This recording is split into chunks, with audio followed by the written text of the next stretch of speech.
야고보서를 강의하는데 1장을 쭉 돌아보고 있습니다. 오늘 제목을 한번 설교 제목을 봐주시면 깁니다. 같이 한번 제목 보실까요? 읽어보겠습니다. 나에게 자랑할 그 무엇이 있다면 물질적인 풍요는 아닙니다. 느낌표까지 맞는 말씀이죠. 오늘 본문이 이 말씀을 우리에게 가르쳐 주고 있습니다. 오늘 본문의 주제는 자랑이라고 할 수 있습니다. 1장 9절에서 11절을 다 다루고 아마도 16절에서 18절까지를 붙여서 연결해서 다루게 될 테인데, 야고보서의 이 구조 자체가 9절에서 11절 다음에 16절로 연결되어 있습니다. 중간에 나오는 시험에 관한 12절부터 15절까지의 말씀은 앞에 4절 하고 연결되어 있는 시험에 관한 말씀이고요. 이제 또 다른 대목은 9절에서 11절, 그 다음에는 16절로 뛰는 것이죠. 자, 자랑이 주제입니다. 잠시 생각해 보십시다. 여러분은 뭘 자랑하십니까? 그러기 전에 자랑거리가 있으십니까? 나는 자랑거리가 오히려 아무것도 없습니다, 이렇게 생각하시는 분이 의외로 많을 것 같습니다. 여러분은 내가 자랑 한번 해보세요 그러면 내 자랑거리가 툭툭 튀어나오십니까? 안 그럴 가능성도 굉장히 높아 보입니다. 그러니까 자랑에 관해서 우리는 양쪽의 잘못을 범하고 있는 거죠. 해서는 안 좋은 자랑은 실컷 해야 되고, 막상 해야 될 자랑은 잘 못하고 안 하는 것이, 그래서 성도님 중에 다수가 나는 자랑할 게 별로 없는데요, 이렇게, 이건 겸손이 아닙니다. 사람은 자랑할 게 있어야 됩니다. 그리고 자랑할 때 신이 나죠. 여러분, 자랑할 때 보면 신나지 않습니까? 자기만 신나는 게 문제지, 듣는 사람은 신이 안 나는데 하는 자기만 신나는 게 문제지, 자랑하는 나는 신이 나는 건 사실입니다.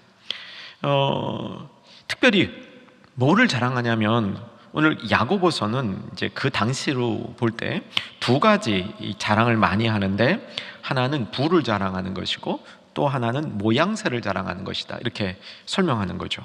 그래서 9절부터 보면 낮은 형제는 자기의 높음을 자랑하고 부한 자는 자기의 낮아짐을 자랑할지니, 11절 해가 돋고 뜨거운 바람이 불며 풀을 말리면 곧 꽃이 떨어져. 모양새 자랑하는데 오래가지 않는다. 부 자랑하는데 그 부도 오래가지 않는다. 아름다움이 없어지나니 부한 자도 그 행하는 일에 이와 같이 쇠잔하리라. 아름다움도 쉽게 쇠잔하고 부도 쉽게 없어진다, 이렇게 말하는 거죠. 우리가 오늘 한번 깊게 생각해 볼 것은 우리의 자랑에 관한 것입니다. 나는 무엇을 자랑해야 되는가, 또 어떻게 자랑해야 되는가, 이 부분을 살펴볼 수 있기를 바랍니다. 성경이 자랑에 대한 이야기를 많이 할까요? 별로 안 할까요? 굉장히 많이 합니다. 특별히 신약 성경에 오면 사도 바울은 이 자랑이란 단어를 엄청 많이 사용합니다. 로마서, 고린도 전서, 고린도 후서, 갈라디아서, 빌립보서, 이런 책에서 바울의 신학에 굉장히 이 많은 비중을 자랑이 차지하고 있다는 거죠.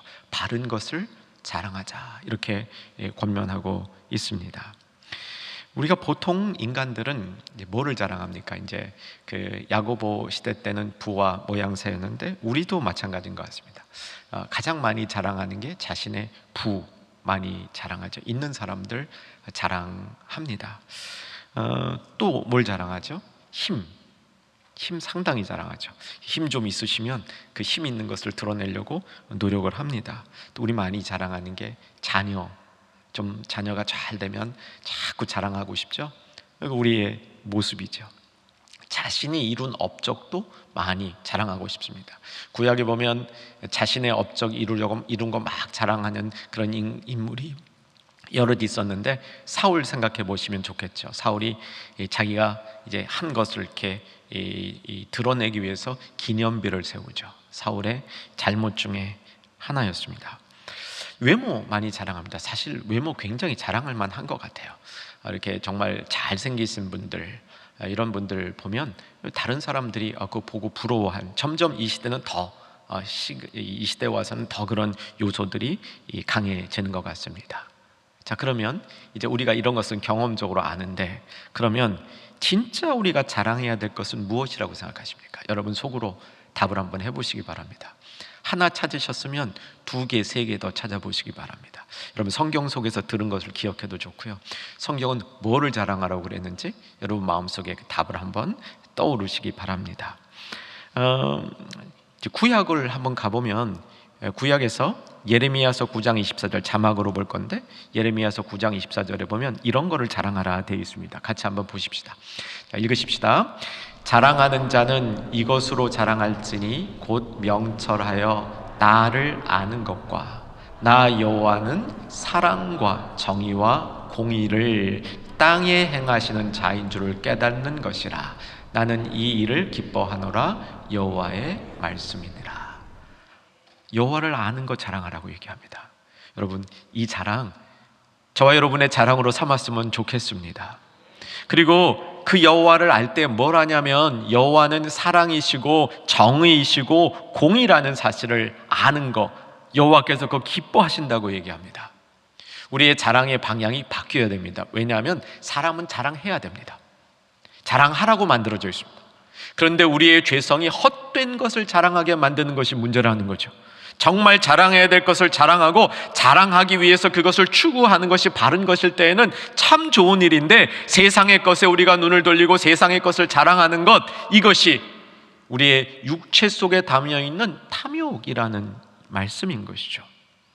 자, 이제 신약 성경으로 돌아와 보면 뭐를 자랑하라고 또 많이 얘기하냐면 이 방법에 대해서 얘기합니다. 방법에 대해서 얘기하는데 주 안에서 자랑하라 얘기합니다. 주 안에서 자랑하라. 이 세상 자랑을 보게 되면요, 이 자기 자랑하고 아까 얘기했던 뭐 그런 것들, 뭐 부, 힘, 뭐 이렇게 이런 외모, 자녀, 자신이 이룬 업적 이런 것들을 자랑하고 그것을 자랑하기 위해서 많이 추구하죠. 이게 이제 세속의 방법입니다. 이게 또 이 자랑도요, 막 들이대면서 자랑하는 사람도 있어요. 근데 이제 그것도 그 좀 수가 높은 사람은 교묘하게 자랑을 합니다. 들이대지 않고 교묘하게 자랑합니다. 이런 사람도 있더라고요. 어저께 내가 어느 분하고 테니스를 쳤는데 엄청 잘 치더라고. 뭐 서브를 넣는데 막 탑스핀을 걸어서 공이 옆으로 튀고 뒤로 튀고 뭐 뒤로도 치고 앞으로도 치고 난리를. 와, 정말 잘 치더라고. 내가 그 사람이 이기느라고 힘들었어. 교묘하게 자랑하죠. 이거는 제가 경험한 게 아니고 김남준 목사님 글에서 나오는 겁니다. 근데 이 교묘해요, 인간이 자랑도. 근데 그만큼 인간은 자랑하고 싶다는 거예요. 싶다는 거. 그 자랑하고 싶은 게 하나도 당신은 자랑할 게 없어, 자랑할 게 없어, 하지 마. 이거는 성경적이지 않습니다. 성경도 자랑하라는 거야. 근데 제대로 된 걸 자랑하라는 겁니다. 방법도 제대로 된 방법으로 자랑하라는 겁니다. 그 방법의 대표적인 게 주 안에서 자랑하라 말씀이죠. 여러 차례 나오는데 하나만 봅니다. 고린도전서 1장 13절 확인하고 갑니다. 자막 볼게요. 읽습니다. 기록된 바 자랑하는 자는 주 안에서 자랑하라 함과 같게 하려 함이라. 여러 차례 나오는 얘기입니다. 자, 또 성경에서 자랑해야 될 게 예수 그리스도를 자랑하라, 하나님을 자랑하라, 이거 여러 번 나오고요. 거기서 또 심지어 더 구체적으로 나가서 사도 바울은 그 중에서도 십자가만 자랑하겠다, 이런 표현을 합니다. 갈라디아서 6장 14절입니다. 역시 자막으로 확인합니다. 읽겠습니다. 그러나 내게는 우리 주 예수 그리스도의 십자가 외에는 결코 자랑할 것이 없으니 그리스도로 말미암아 세상이 나를 대하여 십자가에 못 박히고 내가 또한 세상을 대하여 그러하니라. 이건 뭐 굉장히 깊이 있는 묵상입니다. 십자가에 관한 묵상 중에 아주 정말 우리가 꼭 이 진주처럼 가져야 될 그 묵상이죠. 근데 그때 뭐를 자랑하라고요? 십자가, 그리스도의 십자가만 자랑하라. 바울이 그렇게 설명하는 겁니다. 이제 바울이 경계했던 엉터리 자랑, 당시의 엉터리 자랑들은 뭐 크게 두 가지로 육체를 자랑하는 것과 율법을 자랑하는 것이 있습니다. 갈라디아서 6장 13절, 조금 전에 본 거 바로 앞절인데 역시 자막으로 보겠습니다. 읽으십시다. 할례를 받은 그들이라도 스스로 율법은 지키지 아니하고 너희에게 할례를 받게 하려는 것은 그들이 너희를 육체로 자랑하게 하려 함이라. 육체를 가지고 육체에 뭔가 있는 표식, 육체를 자랑. 이게 사실은 유대인들 생각이에요. 요즘에 오면 그 육체를 자랑하는 게 부를 자랑하는 거고, 외모를 자랑하는 거고, 힘을 자랑하는 거고, 이런 것들이죠.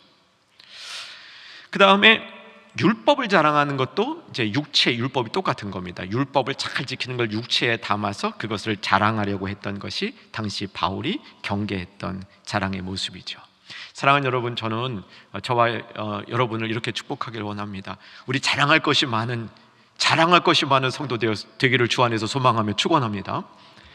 정말 자랑할 것이 많은, 그러니까 여러분 한번 예수님 자랑 잘 안 하고 사신다면 예수님 자랑 잘하는 성도로 변화될 수 있기를 주 안에서 소망하십시오. 그리고 오늘 한번 생각해 보십시오. 내가 예수님을 자랑하면 어떻게 자랑할 수 있을까? 내가 좀 우리 자녀 잘 되면 자랑하고 싶어 갖고 머리 쓰는 사람들 많이 있어요. 그것도 이렇게 어떻게 알리려고 자랑하고 싶어서 머리 쓰는 사람들 많이 있는데 그만큼만 써보시기 바랍니다. 내가 예수님을 정말 자랑하기 위해서 이렇게 예수님을 자랑하면 다른 사람들의 마음이 훈훈해지겠구나, 다른 사람들 마음속에 도전이 좀 되겠구나, 이렇게 예수님을 자랑하며 내가 가진 생명을 자랑하며 나의 믿음을 다른 사람들 앞에 좀 그런 다른 사람을 세워주는 모습으로 자랑할 수 있는 우리가 될 수 있기를 바랍니다. 세상의 것들은 다 쇠잔해진다고 얘기하는 거죠. 한시적이라고 얘기합니다. 한시적인 것 자랑하지 말고 영원한 것 자랑하라고 얘기하는 거죠. 거듭 말씀드리지만 야고보 사도는 잘 알고 있었습니다. 부라는 게 그렇게 오래가지 못한다는 거. 그런 것 같아요. 여러분, 부가 우리말에 이제 부자가 망해도 3대는 간다, 뭐 이런 얘기가 있고 대대로 부자들이 많이 있을 수 있습니다. 근데 그건 아주 예외적인 거고요. 부도 그렇게 오래 가지 못합니다. 외모 오래 가지 못하는 거는 다 알죠. 제가 이제 이게 쭉 그 과거를 돌이켜 보면서 이렇게 되짚어 보니까 막 몸 관리를 잘 하시는 분들 있죠. 그래서 막 그게 일종의 자신의 어떤 그 자랑이고 인기인 거죠. 텔레비에 나오시는 분 가운데 그런 분이 있는데, 옛날 기억을 더듬어 보니까 한 40이 됐는데 몸을 잘 관리해 갖고 한 20대 같이 막 이렇게 자랑하는 거 있었어요. 뭐 박수를 쳤습니다. 50이 되니까 이제 그러지 못하더라고요. 근데 요즘은 하도 발달해갖고 이제 50도 굉장히 젊게 보여서 그걸 또 자랑하시는 분들이 있을 법한데, 아직까지 60이 돼서 그런 분 못 봤습니다. 제가 예언합니다. 70대면 다 똑같습니다. 80대면요 외모가 중요한 게 아니라 건강이 중요합니다. 외모 중요하지 않아요. 건강이 중요한 겁니다. 이 사람이 그래 말고 몇십 년 그밖에 안 되는 겁니다. 근데 우리의 자랑은 영원한 게 되어야죠. 영원한 것에 대한 자랑. 사랑하는 여러분, 다시 한번 오늘 본문의 말씀을 따라 축복합니다. 여러분, 영원한 것을 꼭 자랑하시는 여러분 되시기를 바랍니다. 자랑 못하는 것이 아니라 자랑할 수 있었으면 좋겠습니다. 그리고 정말 그것을 내가 자랑하는 것이 입술만 자랑하는 게 아니라 내 삶이, 내 영혼이 그것을 자랑하고 그것을 추구하고 그것을 붙들고 사는데 즐겁고, 그리고 결국 그 즐거운 것이 보상받는 이 삶이 자랑의 삶의 핵심인 것이죠. 자, 오늘 다시 본문으로 돌아와 보면 9절, 낮은 형제는 자기의 높음을 자랑하고 부한 자는 자기의 낮아짐을 자랑해라 그랬습니다. 여러분, 이 낮아짐을 자랑하는 것도 우리에게 필요합니다. 그 교만은 패망의 선봉이라 이랬죠. 여러분, 잠언 말씀, 교만은 패망의 선봉이라. 이 말씀은 이제 어떤 의미냐면요, 패망하는 것을 보면 꼭 그 앞자리에 교만이 있다, 이런 뜻이에요. 그런데 우리가 이 자기를 낮추면, 낮은 것을 자랑하면 오래 갑니다. 낮은 것이 오히려 오래 갑니다. 바울이 십자가를 자랑한다 그랬죠. 사실은 십자가는 절대로 당시의 문화에서 자랑거리가 될 수 없었습니다. 수치의 상징이었죠. 근데 그것을 바울이 자랑했고, 그걸 통해서 자신이 낮은 상태에 있는 것을 자랑했습니다. 낮은 상태를 자랑해 보십시오. 주변 사람들의 마음도 훈훈해집니다. 내가 잘된 것 자랑하는 것도 뭐 본인에게는 필요하겠고 또 박수를 쳐드릴 수 있습니다. 그런데 내가 좀 잘못한 것, 실수한 것도 그것도 주 안에서 다른 사람하고 나누고 자신을 드러낼 수 있는 자랑거리가 될 수 있다는 사실이죠. 사랑하는 여러분, 낮아짐도 자랑거리일 수 있습니다. 우리가 낮아진 그 자리에서도 주님과 함께 있다면 그것을 자랑으로 삼을 수 있는 것이죠. 제가 이제 이 1세기 문화를 학습하느라고 여러 군데를 좀 다닌 경험이 비교적 풍부한 편인데요. 제가 갔던 이제 그 탐사한 지역 중에 굉장히 기억에 남는 나라가 튀니지아입니다. 여러분, 튀니지아가 어디 있는지 지도상에서 이렇게 좀 찝어 보실 수 있나요? 아프리카가 해골로 이렇게 연상이 되죠. 해골의 이 머리 끝 부분, 이 꼭대기 부분, 고기 부분 중에서도 거기 5개 나라가 있는데 그 중에 가운데 있는 나라가 이 튀니지아입니다. 이 튀니지아가 사실은 로마 시대 때 아프리카라고 불렀을 경우 1세기, 2세기 초반까지 로마가 아프리카라고 부른 나라는 이 튀니지아입니다. 그 이후로 이제 더 넓게 로마가 정복을 했는데, 이 튀니지아에 갔던 이제 몇 가지 가서 보고 싶었던 것 중에 하나가, 거기가 이제 로마 문화가 많이 이게 가 있었기 때문에 로마 사람들은 집을 장식할 때 모자이크를 많이 씁니다. 모자이크 아시죠? 모자이크 이렇게 타일로 이렇게 모자이크 해놓은 거, 그걸 많이 쓰는데 집 장식을 모자이크로 하는데 바닥에 그런 모자이크를 하는 경우가 있어요. 근데 모자이크는 왜 보냐면 모자이크 속에 문화가 담겨 있습니다. 그 당시에 문화가 모자이크라는 것으로 표현됐는데 이게 참 기묘하더라고요. 이 침입을 받고 전쟁이 일어나고 여러 가지 이유에서 잿더미가 되지 않습니까? 무너져요. 다 무너지는데 높게 세운 건물은 다 무너져, 시간이 지나면. 근데 보존되어 있는 건 어디 있는 게 보존되어 있는 줄 아세요? 바닥에 있는 것들이 보존되어 있어요. 그래서 바닥에 이렇게 새겨진 모자이크들이 굉장히 많이 보존되어 있습니다.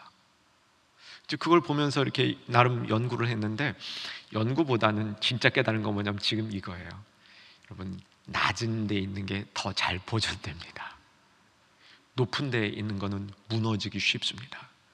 그런데 낮은 자리에 있는 것들은 잘 보존될 수 있습니다. 사랑하는 여러분, 자신이 낮은 것도 주님 안에서 자랑거리가 될 수 있음을 믿으시기 바랍니다. 자, 그럼 진짜 자랑거리가 뭔지 이제 야고보서가 얘기하는 교훈으로 돌아와 보십시다.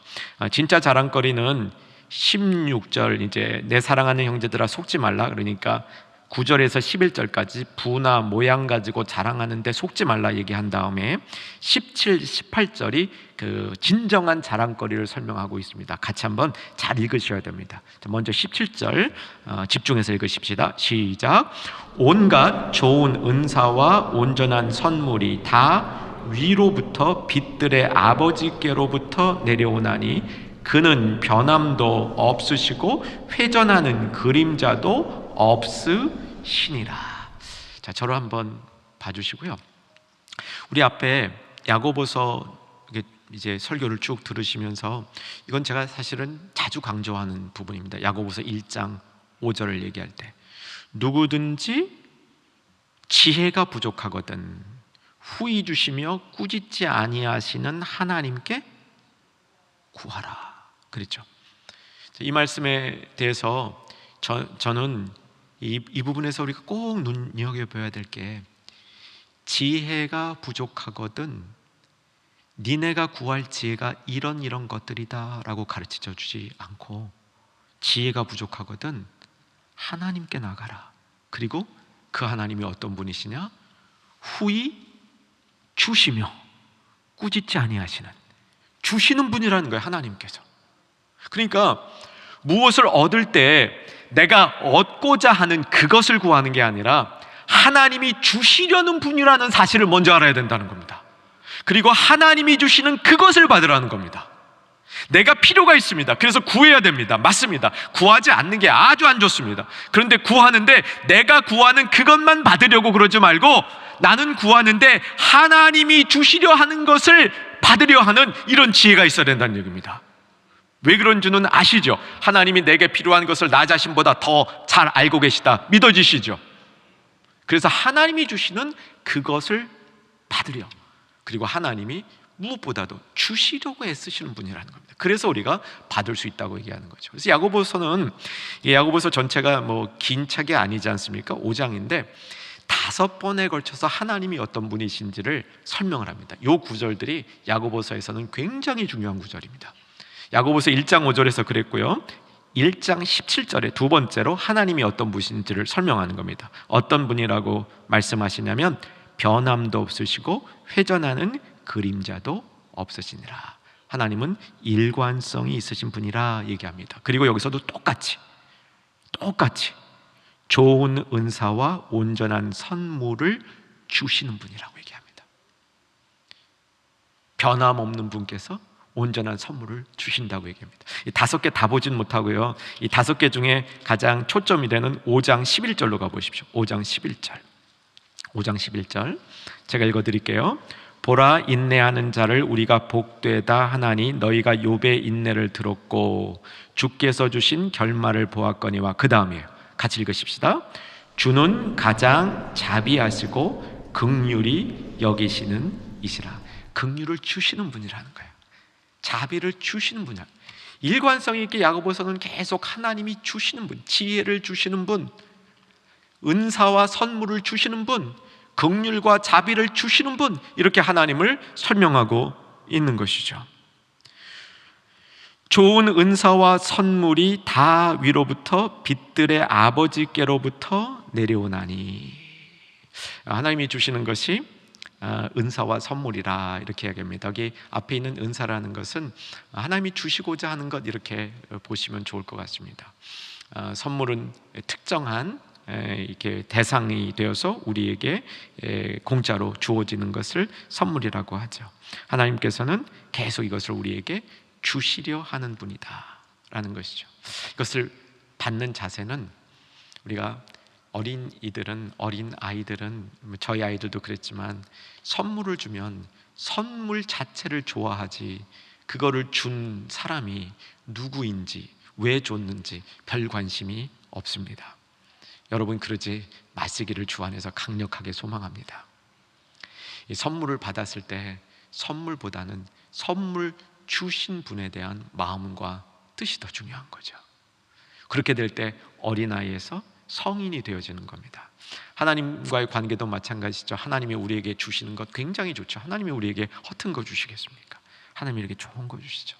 그런데 좋은 것 받았다는 사실보다 그것을 주신 하나님을 더 기뻐하고 하나님께 더 감사하는 우리들의 성숙된 삶이 될 수 있기를 주 안에서 소망합니다. 그 하나님이 변함이 없으시대요. 변함이 없으시대. 일관성이 있으시답니다. 회전하는 그림자 없다. 이건 이제 변함이 없는 하나님을 수식해 주는 거죠. 그렇기 때문에 하나님이 주시는 것은 일정하며 좋은 것을 우리에게 주신다, 그런 말씀을 전해주는 겁니다. 자, 이제 18절로 갑니다. 그러면 우리가 뭘 자랑해야 되느냐? 하나님, 그 하나님께서 주신 선물, 은사, 이런 것들을 자랑해야 되는데, 특별히 18절은 야고보서 중에서도 매우 중요한 구절입니다. 어떻게 구원을 얻는가에 관한 이야기가 나와 있거든요. 18절 한번 어떻게 구원을 주시는지 확인하십시다. 18절 읽겠습니다. 그가 그 피조물 중에서 우리로 한 첫 열매가 되게 하시려고 자기의 뜻을 따라 진리의 말씀으로 우리를 낳았다 얘기하는 겁니다. 우리를 낳았다. 이게 우리가 자랑할 그 자랑거리 중에 최고인 겁니다. 하나님이 우리를 낳아주셨다라는 것이죠.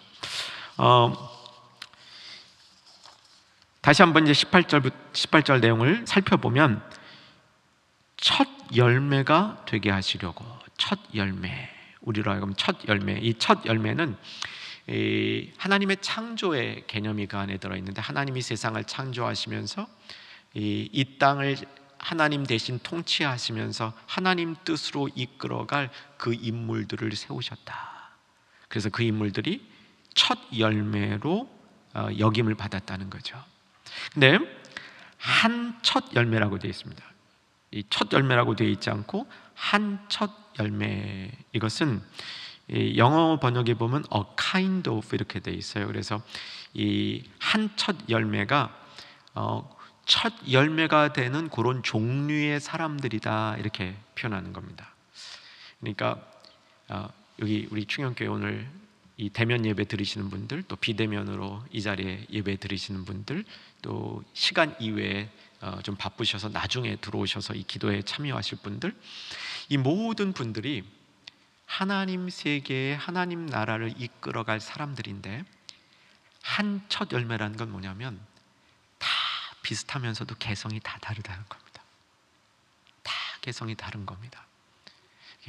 연주로 찬양해 주신 분들, 우리 참 연륜이 이렇게 깊은데도 이 저녁에 나와서 찬양해 주신 예루살렘 찬양대원들, 오늘 봉사해 주시는 분들, 또 여기서 열심히 말씀을 듣고 같이 기도에 참여하시는 이분들이 다 달라요. 그런데 이 전체가 각각 다른 종류가 이 덩어리가 돼서 하나님이 이끌어 가시는 새로 낳은 다양한 피조물들, 이제 이런 모습이라는 겁니다. 자기의 뜻을 따라 진리로 낳았다라고 설명합니다. 여기서 이제 낳았다는 말 정리하면 이제 오늘 말씀이 대체로 정리될 텐데, 자, 우리 하나님께서 우리를 낳아 주셨습니다. 아멘 되시죠? 예, 이것은 물리적으로 우리를 이렇게 낳은 이 개념보다는 특별한 개념이죠. 어떤 개념이냐면, 여러분 이런 말씀 들어보셨죠? 가슴으로 낳은 자식. 감이 오죠? 가슴으로 낳은 자식. 여러분이 육신으로 낳은 자식도 또 가슴으로 나올 수 있습니다. 육신으로 낳았을 때는 그냥 육신의 자식이지만 정말 심정이 통하고 그 사람에 대한 사랑이 가고 자기와 정말 닮은 것 같은, 일치하는 것 같은, 그래서 자신을 줄 수 있을 것 같은 그런 사랑이 느껴질 때 우리는 낳았다 이렇게 표현하지 않습니까? 근데 그 하나님이 우리를 낳았다라고 표현하는 겁니다. 여러분, 하나님이 낳은 자식인 줄로 확신하시기 바랍니다. 아멘 하신 분들 복되고요, 아멘 하신 분들에게 복만 되는 게 책임도 있습니다. 그래서 우리는 하나님 닮아야 됩니다. 그래야 난 거예요. 낳았는데 영 달라, 발가락이 닮았다, 그리 가서 안 되는 겁니다. 하나님의 모양과 형상이 우리에게 나타나야 되는 것이죠. 그러면서 낳았다는 겁니다. 여기 이 원어도 그런 말이에요. 여기서 낳았다는 말은 이게 부모가 자식을 낳았다, 엄마가 자식을 낳았다, 그때 이런 그런 잉태의 개념이 아니고, 여기는 그 뜻과 모습이 그대로 전달되어졌다, 이런 뜻으로 낳았다는 겁니다. 그래서 오늘 본문은 진리의 말씀으로 낳았다 이렇게 선포하는 겁니다. 그래서 어떻게 낳았냐? 내가 10개월 동안 낳았다, 이게 아니고 진리의 말씀으로 낳았다는 겁니다. 진리의 말씀으로. 사랑하는 여러분, 진리의 말씀으로 하나님이 저와 여러분을 낳으셨기 때문에 우리는 그 진리의 말씀을 좋아해야 됩니다. 그 진리의 말씀을 사랑해야 됩니다. 진리의 말씀이 나한테 올 때 부모가 나에게 주시는 영양분 같은, 엄마가 태아에게 먹이는 젖과 같은 그런 느낌을 우리가 받아야 낳은 겁니다. 하나님이 낳아주신 거예요. 진리의 말씀으로 낳아주신 겁니다. 우리 진리의 말씀으로 나온 저와 여러분 충현의 가족들, 우리 모두가 하나님의 말씀을 사모하고 잘 먹고 그 말씀 가운데 건강해질 수 있는 우리 모두가 될 수 있기를 주 안에서 소망하며 축원합니다.